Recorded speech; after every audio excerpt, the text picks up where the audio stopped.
11th class हम लोग का जो टॉपिक चल रहा है वो है मापन, मात्रक तथा त्रुटि विश्लेषण।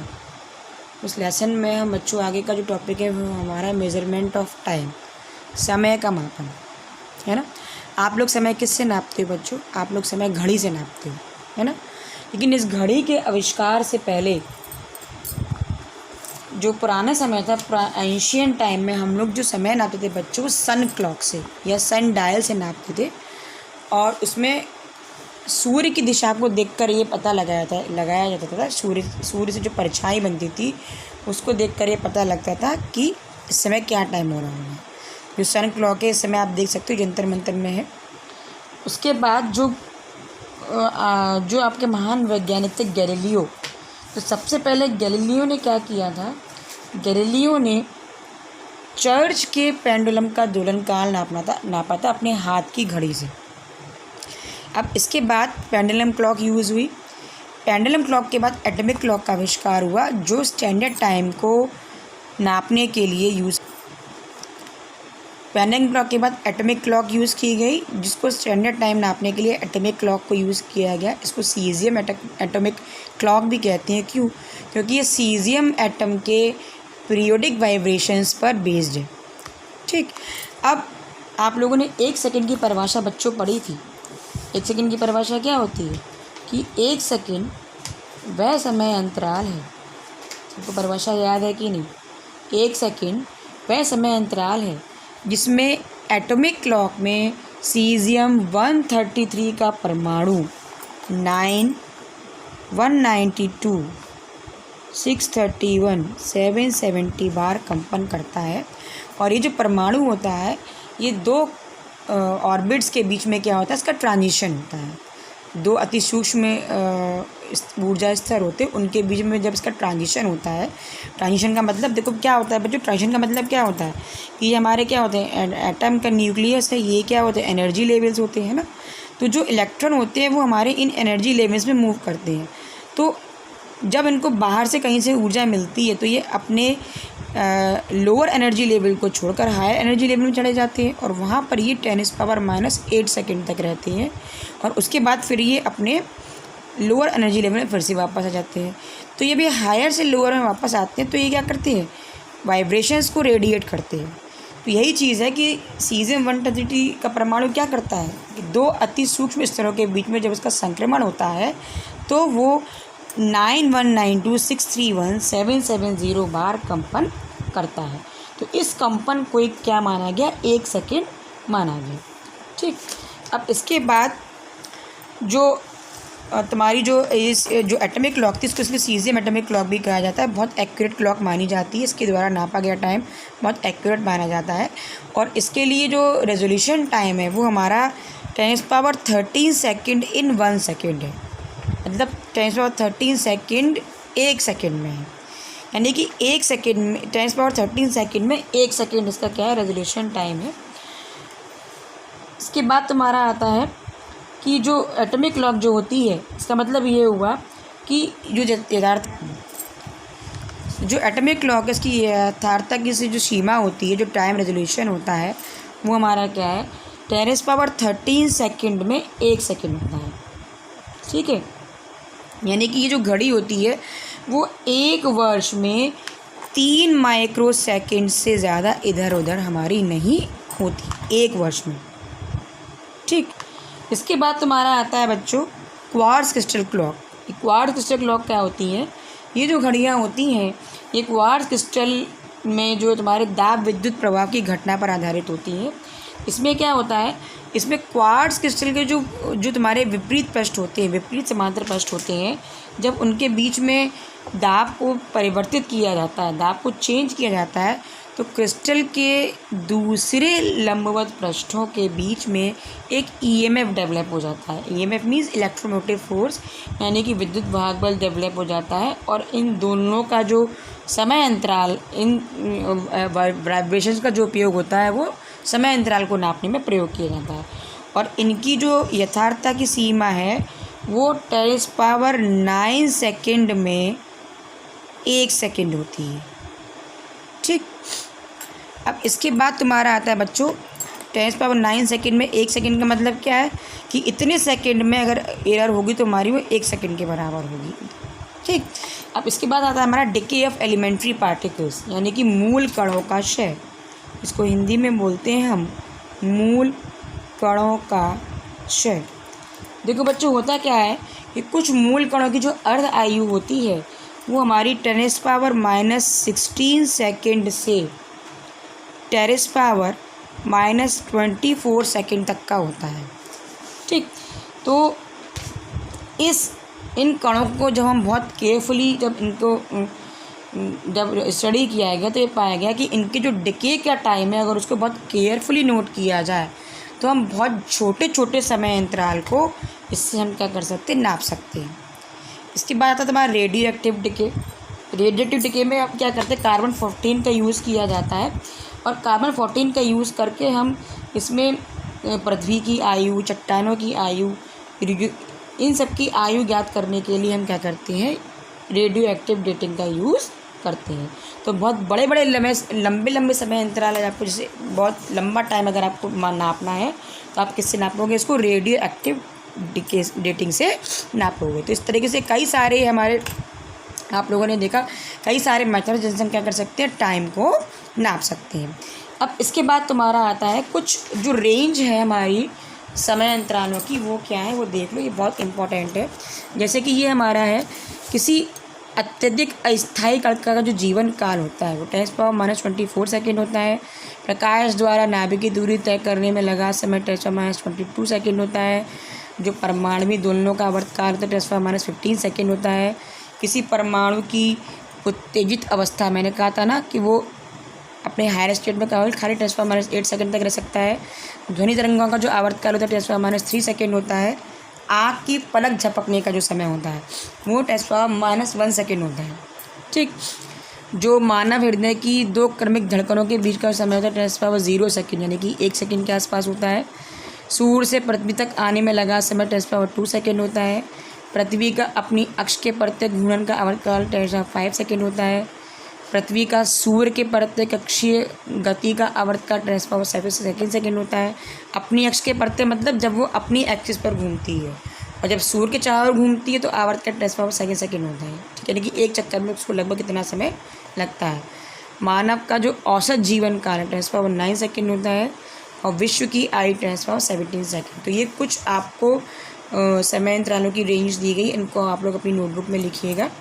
इसके बाद तुम्हारा आता है नेक्स्ट टॉपिक है, वो है हमारा यथार्थता तथा परिशुद्धता, एक्यूरेसी एंड प्रिसीजन।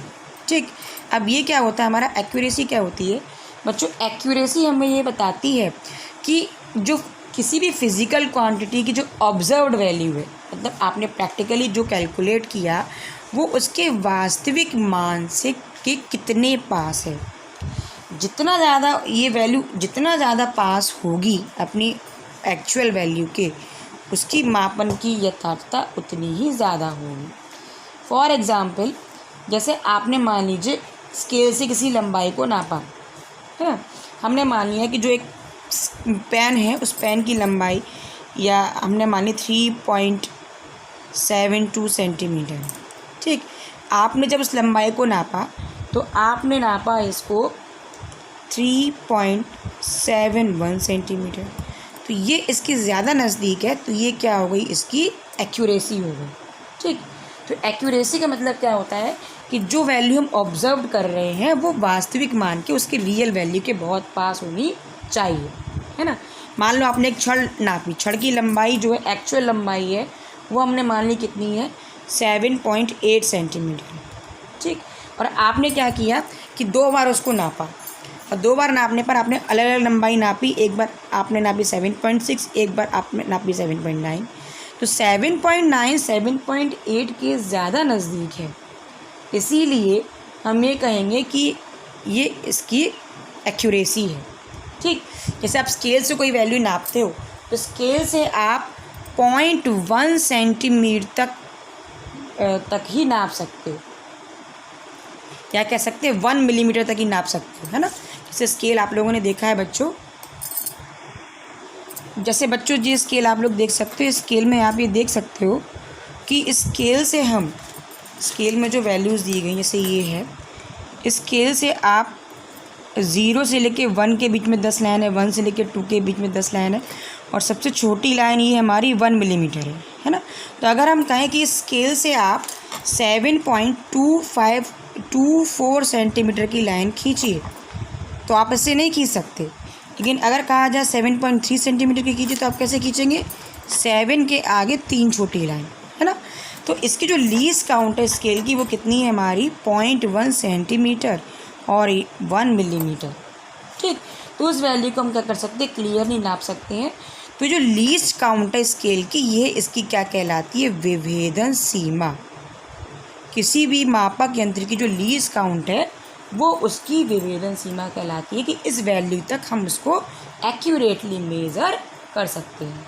ठीक, तो जो छड़ की लंबाई है, अगर आप किसी स्केल से नापते हो तो 0.1 सेंटीमीटर तक आप एक्यूरेटली मेज़र कर सकते हो। ठीक, अब इसके बाद तुम्हारा था परिशुद्धता। परिशुद्धता क्या होती है या अल्पतमांक क्या होता है? जैसे मैंने कहा कि जो अल्पतमांक होता है वह न्यूनतम माप होती है जिसे वह एक्यूरेटली मेज़र कर सकता है। जैसे अभी आपने देखा ना विभेदन सीमा, वही क्या होती है? उस यंत्र की अल्पतमांक होती है। अब जैसे घड़ी है, घड़ी में आप 1 सेकंड तक का टाइम एक्यूरेटली मेज़र कर सकते हो, है ना। लेकिन अगर हम कहें कि आप 0.2 सेकंड का टाइम नोट करके बताइए घड़ी में, तो आप घड़ी में नोट देखकर नहीं बता सकते। तो जो घड़ी की लीस्ट काउंट होती है वो हमारी 1 सेकंड होती है कि 1 सेकंड तक हम उसको देख सकते हैं। अब इसके बाद तुम्हारा आता है कि परिशुद्धता क्या होती है। किसी भी भौतिक राशि की परिशुद्धता यह प्रदर्शित करती है कि मापी गई राशि किस विभेदन सीमा तक मापी गई है। मतलब जो परिशुद्धता है वो यह बताती है कि हमने जो वैल्यू ऑब्जर्व की है उसकी लीस्ट काउंट क्या है या उसको हमने किस विभेदन सीमा तक नापा। ठीक, और यंत्र का अल्पतमांक ही क्या होता है? उसकी विभेदन सीमा होती है। तो विभेदन सीमा जितनी कम होगी उसका प्रिसीजन, उसका परिशुद्धता उतनी ही ज़्यादा होगी। फॉर एग्ज़ाम्पल, जैसे मान लो सपोज़ हमने एक ब्लेड लिया और जो ब्लेड है उसकी जो वास्तविक लंबाई हमने मानी, किसकी? ब्लेड की। हमने माना कि जो ब्लेड की वास्तविक लंबाई है वो है हमारी 4.374 सेंटीमीटर। ठीक, जो आप इसको स्केल से नापते हो तो बाई स्केल हमने इसकी लंबाई नापी 4.2 सेंटीमीटर। ठीक, और हमने एक वर्नियर कैलिपर से नापा। जब वर्नियर कैलिपर से नापा तो हमने जो इस ब्लेड की लंबाई नापी वो हमने नापी 4.1 सेंटीमीटर। तो आप ये देख सकते हो बच्चों इसमें कि जो 4.2 सेंटीमीटर है वो 4.374 के ज़्यादा पास है ना। ये एक्चुअल वैल्यू के ज़्यादा नज़दीक है, इसलिए ये वैल्यू ज़्यादा एक्यूरेट है, इसमें एक्यूरेसी ज़्यादा है, ये ज़्यादा यथार्थ है ना। लेकिन कम परिशुद्ध है। क्यों? क्योंकि इसकी जो लीस्ट काउंट है वो 0.1 सेंटीमीटर है और इसकी जो लीस्ट काउंट है वो 0.01 सेंटीमीटर है। तो मैंने क्या कहा कि लीस्ट काउंट जितनी कम होगी वो उतना ही ज़्यादा परिशुद्ध होगी। तो जो वर्नियर कैलिपर से हमने वैल्यू नापी है वो परिशुद्ध तो ज़्यादा है लेकिन यथार्थ नहीं है, और जो पहली वैल्यू हमने स्केल से नापी वो एक्यूरेट ज़्यादा, उसके अंदर परिशुद्धता कम है। ठीक है, तो इसका मतलब ये हुआ कि जो माप यथार्थ है वो अवश्य ही परिशुद्ध भी होगी, ऐसा ज़रूरी नहीं है।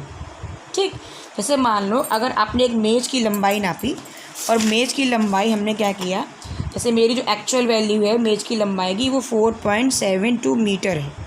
ठीक, ये इसका वास्तविक मान है। ये क्या है? इसका वास्तविक मान।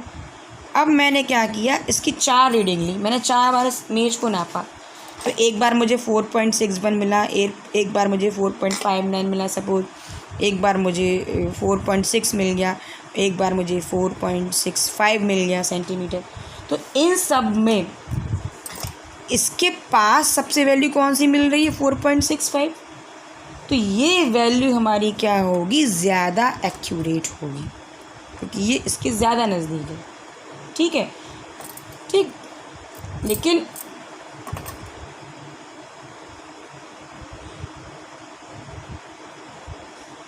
समझ में है। अब इसके बाद बच्चों आता है तुम्हारा कि जो मापन में त्रुटियाँ, कि जो हम वैल्यूज़ नापते हैं उनमें एरर्स भी होती हैं। तो इन एरर्स को कई कैटेगरीज में डिवाइड किया। इससे पहले तुम लोग का ये है, मैंने बताया अभी, जो मापक यंत्र की जो परिशुद्धता होती है वो क्या होती है, अल्पतमांक के व्युत्क्रमानुपात होती है। ये चीज़ मैंने बताई थी। और अल्पतमांक क्या होता है, विभेदन सीमा।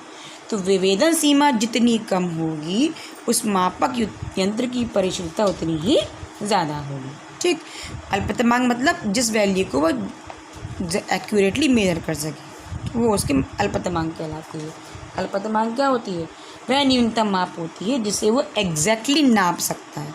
ठीक, अब जो त्रुटियाँ, एरर्स क्या होते हैं, जैसे हमने मान लो किसी फिजिकल क्वांटिटी या लंबाई को हमने नापा, तो उसकी ऑब्जर्व्ड वैल्यू और एक्चुअल वैल्यू के अंतर को हम क्या कहते हैं, त्रुटि। मतलब मान लो किसी छड़ की जो लंबाई है, वो छड़ की लंबाई हमने मान ली 7.2 सेंटीमीटर है। जो आपने नापा तो हमको ये 7.0 सेंटीमीटर ही मिली। तो इन दोनों का अंतर यानी कि 7.2 माइनस 7.0 सेंटीमीटर, ये क्या हो गई, त्रुटि, ये हो गई एरर। एरर कितने की हुई, 0.2 सेंटीमीटर। तो ये जो एरर होती है वो हमेशा पॉजिटिव ली जाती है। तो ये अगर हम ये मान लो वास्तविक मान किसी फिजिकल क्वांटिटी का कैपिटल एक्स है और ऑब्जर्व्ड वैल्यू अगर स्मॉल एक्स है, तो इन दोनों का अंतर अगर ये बड़ी है तो इसको इसमें से माइनस करोगे, और अगर ऑब्जर्व्ड वैल्यू बड़ी है तो इसको इसमें से माइनस करोगे। इसलिए वैल्यू हमेशा कैसी होनी, पॉजिटिव होनी चाहिए। इसलिए मैंने यहाँ मॉड लगाया है। मॉड का मतलब ये जो वैल्यू है वो पॉजिटिव होगी। अगर ये बड़ा है तो इसको इसमें से माइनस किया जाएगा, अगर एक्स बड़ा है तो इसको इसमें से माइनस किया जाएगा। हमेशा कैसी होनी चाहिए, पॉजिटिव होनी चाहिए। तो किसी भी फिजिकल क्वांटिटी की ऑब्जर्व्ड वैल्यू और एक्चुअल वैल्यू के आप डिफरेंस को कह सकते हो, अंतर को त्रुटि कहते हैं। डिफरेंस का मतलब ही यही होता है कि बड़ी वैल्यू में से हमें छोटी वैल्यू को घटाना। ठीक, अब जो एरर है, एरर्स को बच्चों दो कैटेगरीज में पहले डिवाइड किया गया, सिस्टमेटिक एरर और रैंडम एरर। अब ये सिस्टमेटिक एरर क्या होता है बच्चों, जो सिस्टमेटिक एरर होती हैं ये ज्ञात कारणों से उत्पन्न होती है। मतलब इनको हम दूर कर सकते हैं। जैसे मान लो अगर आप जो इंस्ट्रूमेंट जिससे आप मेज़रमेंट कर रहे हो उसकी बनावट में कोई वो है, कमी है, या जो तुम्हारा परिस्थितियाँ जिस एनवायरनमेंट में आप प्रैक्टिकल कर रहे हैं, रीडिंग ले रहे हैं, वो सही नहीं है, या मापन का समय सही नहीं है ना, या फिर जो व्यक्ति, जो प्रेक्षक है, ऑब्जर्वर है, जो रीडिंग ले रहा है, अगर वो सही से नहीं ले रहा है, तो ये सारी एरर क्या होती है, सिस्टमेटिक एरर होती है। और उन्हें पता करके दूर किया जा सकता है। और जो रैंडम एरर्स होती है वो क्या होती है, रैंडम एरर्स का मतलब होता है बच्चों कि हमने जो एरर होती है कई बार, मतलब प्रेक्षण में वो एरर होती है, मतलब मापन में अनियमित रूप से होने वाली त्रुटियों को, कंटिन्यूएशन में जो एरर होती है उनको हम बोलते हैं रैंडम एरर्स। मापन में अनियमित रूप से होने वाली त्रुटियों को यहाँ लिख लो, मापन में अनियमित रूप से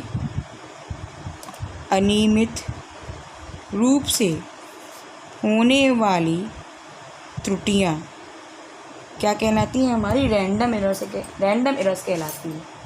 जैसे मान लो कि जब कोई व्यक्ति लेंस की फोकस दूरी निकाल रहा है ना, और लेंस की फोकस दूरी को लेते समय उसने कई सारी रीडिंग ली, तो आप क्या करोगे, हम क्या करते हैं, इस त्रुटि को दूर करने के लिए उन सारी रीडिंग्स का हम क्या निकाल लेते हैं, मीन निकाल लेते हैं। ठीक, तो मीन निकालने से क्या होता है, उसका माध्य निकालने से दूरी, ये जो चीज़ें हमारी वो थोड़ी कम हो जाती है। तो ये कमी क्यों होती है, इस कमी को दूर करने के लिए हमें क्या करना पड़ता है, इस कमी को दूर करने के लिए हमें उस फिज़िकल क्वांटिटी की कई सारी वैल्यूज़ को लेना पड़ता है। ठीक, अब इसके बाद तुम्हारा आता है सिस्टमेटिक एरर। सिस्टमेटिक एरर जैसे कि मैंने बताया है बच्चों कि जो क्रमबद्ध त्रुटियाँ होती हैं मापन, या जो मापक यंत्र तुम्हारा उसकी रचना में कोई कमी के कारण, या जिस परिस्थिति में आप कर रहे हो उस कमी के कारण, या जो व्यक्ति कर रहा है वो या तो सही से रीडिंग नहीं ले रहा है, गलत रीडिंग पढ़ रहा है, तो ये सारी सिस्टमेटिक एरर होती हैं। उस बेस पर इनको फिर से कई कैटेगरीज में डिवाइड किया गया, instrumental error, zero error, least count error और कांस्टेंट एरर।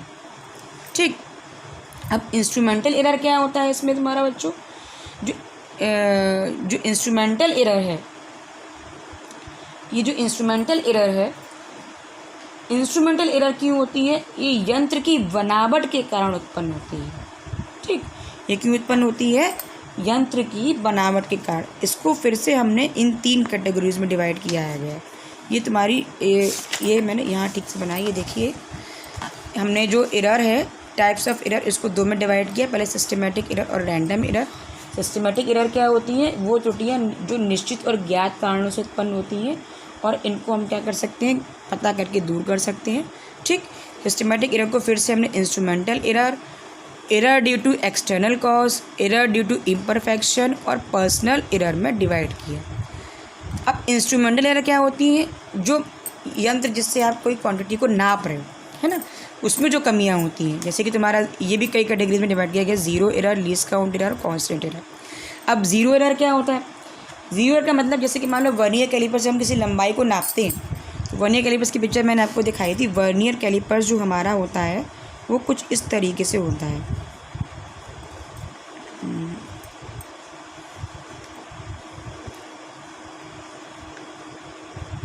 ये होता है, इस तरीके से होता है।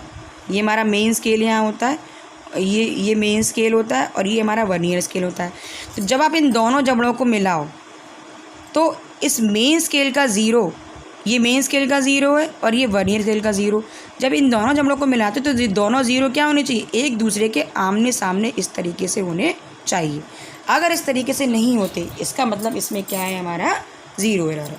तो वर्नियर कैलिपर्स से स्क्रू गेज में इस तरीके से हम दोनों पेचों को मिलाकर, दोनों जबड़ों को मिलाकर अगर मेन स्केल और सेकुलर स्केल का या मेन स्केल या वर्नियर स्केल के ज़ीरो अगर एक दूसरे के बिल्कुल सीध में नहीं आते तो ज़ीरो एरर को हम पता करके उसको दूर कर सकते हैं। इसके बाद तुम्हारी आती है least count error. Least count error क्या होती है? मापक यंत्रों की यथार्थता की सीमा के कारण जो भी इंस्ट्रूमेंट है जिससे आप रीडिंग ले रहे हो, उसकी जो एक्यूरेसी की लिमिट है, उसके कारण मापन में जो त्रुटि होती है। अब इसे वर्नियर कैलिपर्स और स्क्रू गेज दोनों की जो लीस्ट काउंट होती है अलग अलग होती है। जो वर्नियर कैलिपर्स होता है उसकी 0.01 होती है और जो तुम्हारा स्क्रू गेज होता है उसकी कितनी होती है? 0.001 सेंटीमीटर होती है। तो इसके कारण जो मापन में त्रुटि होगी उसे हम कहते हैं अल्पतमांक त्रुटि या लीस्ट काउंट एरर। ठीक है, तो ऐसे कि मान लो अगर आपने किसी स्केल से हमने किसी लंबाई को नापा, तो स्केल का जो लीस्ट काउंट होता है वो 1 मिलीमीटर का होता है ना। तो छड़ की लंबाई जो होगी, अगर छड़ की लंबाई हमने 5.45 सेंटीमीटर सपोज ली, तो हम इसको स्केल से एक्यूरेटली मेज़र नहीं कर सकते। इसको नापने के लिए हमें क्या करना पड़ेगा? दूसरा इंस्ट्रूमेंट यूज़ करना पड़ेगा, तभी हम इस एरर को दूर कर सकते हैं। ठीक, तो ये एरर हमारी कहलाती है लीस्ट काउंट एरर। तो मापक यंत्रों की यथार्थता की सीमा के कारण मापन में जो त्रुटि होती है, ठीक, उसे हम क्या कहते हैं? Least count error. अब आता है कांस्टेंट एरर। कांस्टेंट एरर क्या होता है कि यदि प्रत्येक प्रेक्षण क्या होता है, अपने वास्तविक मान से एक निश्चित अंतर या अनुपात में भिन्न होता है। मतलब इसका मतलब ये है कि अगर कई बार ऐसा होता है कि बार बार हम रीडिंग लेते हैं, बार बार हमको वही त्रुटि हम बार बार करते हैं, तो क्या होता है, उस बार बार हमें उतना ही मान प्राप्त होता है। उस त्रुटि को हम कहते हैं कांस्टेंट एरर। और यह त्रुटि क्यों होती है? या तो आपका जो एपरेटस पर गलत चिन्ह लगा हुआ है, उसका कैलिब्रेशन सही नहीं है, तो क्या होगा, वो एरर हमारा क्या कहलाएगा? कांस्टेंट। बार बार हम रीडिंग क्या करेंगे? गलत पढ़ेंगे। ठीक, अब इसके बाद आप लोगों ने ये तो इंस्ट्रूमेंटल एरर के ये 3 टाइप हो गए। इसके बाद जो नेक्स्ट था सिस्टमैटिक में, वो था error due to external cause. इसका मतलब क्या है बच्चों? जैसे कभी बच्चों हम लोग प्रैक्टिकल करना शुरू करते हैं, जैसे मान लो आपने अन्नाद नली से ध्वनि का वेग निकालना शुरू किया, और कभी कभी क्या होता है कि कमरे की ह्यूमिडिटी बदल जाती है, टेम्परेचर बदल जाता है, तो ध्वनि का वेग भी बदल जाता है ना, क्योंकि ह्यूमिडिटी और टेम्परेचर का वेग पर प्रभाव पड़ता है। तो उसके कारण जो एरर उत्पन्न होती है उसे हम कहते हैं error due to external cause. मान लो अपने सरल लोलक का आवर्तकाल निकालना शुरू किया, तो हर जगह पर उसका आवर्तकाल क्या आएगा? अलग अलग आएगा, है ना, भले ही आप लंबाई उतनी ही रखें। तो ये जो एरर होगा वो हमारा कहलाएगा error due to external cause. Allahabad में अलग होगा, भोपाल में अलग होगा, पहाड़ों पर ले जाएंगे तो वहाँ आवर्तकाल अलग आएगा, भले ही आप उस लोलक की लंबाई को समान रखें। तो वो हमारा error due to external cause हो गया। इसके बाद एरर ड्यू टू इम्परफेक्शन। ये क्या होता है? यह त्रुटि उपकरण की अपूर्णता के कारण उत्पन्न होती है। जैसे मान लो पेंडुलम वायु में दोलन कर रहा है, आप प्रैक्टिकल कर रहे हो, और हम ये मानते हैं कि वायु से घर्षण पर कोई भी जब प्रैक्टिकल किया जाता है, ये आप कोर्स में है, तो हम ये मानते हैं कि वायु का घर्षण बल क्या है, उस पर शून्य है। लेकिन ऐसा नहीं होता, क्योंकि जब घर्षण बल अगर नहीं होगा तो क्या होगा, वो तो पेंडुलम रुकेगा ही नहीं, लगातार क्या करता रहेगा, दोलन करता रहेगा। तो वायु के घर्षण के कारण भी क्या होता है, उस पर एक बल लगता है। हम ये लेकिन जब हम प्रैक्टिकल करते हैं तो हम ये मानते हैं कि घर्षण क्या है, शून्य है।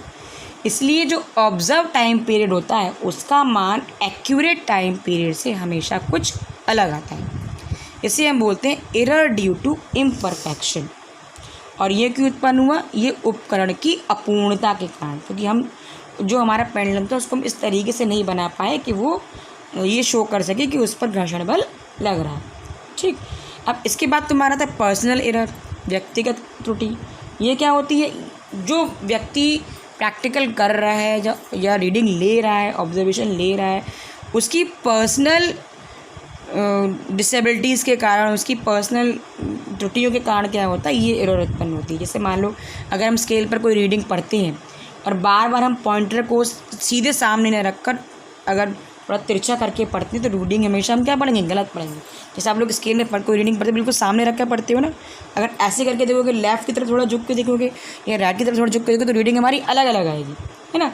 तो इसी के कारण क्या होता है, जब हम जो व्यक्ति होता है, ऑब्जर्व होता है, जब वो रीडिंग को सही से पढ़ता नहीं है तो उसके कारण जो एरर उत्पन्न होता है उसे हम कहते हैं पर्सनल एरर। ठीक, तो पैरेलैक्स के कारण क्या होता है, जो हमने रीडिंग ली है उसमें क्या आ जाती है, हमारी त्रुटि आ जाती है। या कभी हम थके हुए हैं या लापरवाही करते हैं या हम ध्यान से नहीं करते, तो उसके कारण भी क्या होती है, पर्सनल एरर उत्पन्न होती है। तो हमें पता ही नहीं है प्रैक्टिकल कैसे करना है, हम रीडिंग लिए जा रहे हैं, तो सारी हमारी क्या है, पर्सनल एरर है। तो बच्चों ये सारा एरर कितने टाइप के एरर होते हैं मैंने आपको बता दिया। इसके बाद हम इसको कैसे कैलकुलेट करेंगे, इसको हम अगले वीडियो में डिस्कस करेंगे। तो टाइप ऑफ एरर, जो मेन एरर और टाइप ऑफ एरर होते हैं वो दो तरह के होते हैं, सिस्टमेटिक और रैंडम। ठीक, तो रैंडम एरर को दूर करने के लिए क्या कर सकते हैं, जो प्रैक्टिकल आप कर रहे हो उसकी कई सारी रीडिंग लीजिए, उसके बाद उसका हम क्या करते हैं, मीन निकाल लेते हैं, उसको हम बोलते हैं रैंडम एरर। ठीक है, और जो रैंडम एरर्स होती हैं ये क्यों उत्पन्न होती हैं, जो रैंडम एरर्स होती हैं ये आपके मापन में अनियमित रूप से होने वाली त्रुटियां होती हैं। मतलब जो वैल्यू आप मेज़र कर रहे हो उसमें अनियमित रूप से होने वाली त्रुटियों को हम कहते हैं रैंडम एरर्स। ठीक है, अब इसके बाद जो सिस्टमेटिक एरर था उसको हमने फिर से कई कैटेगरी में डिवाइड किया गया, instrumental error, error due to external cause, due to imperfection और पर्सनल एरर। फिर इंस्ट्रूमेंटल को हमने ज़ीरो एरर, लीस्ट काउंट और कॉन्स्टेंट एरर में डिवाइड किया। अब इसके बाद जो आगे वाला वो है टॉपिक बच्चों को हम अगली वीडियो में डिस्कस करेंगे।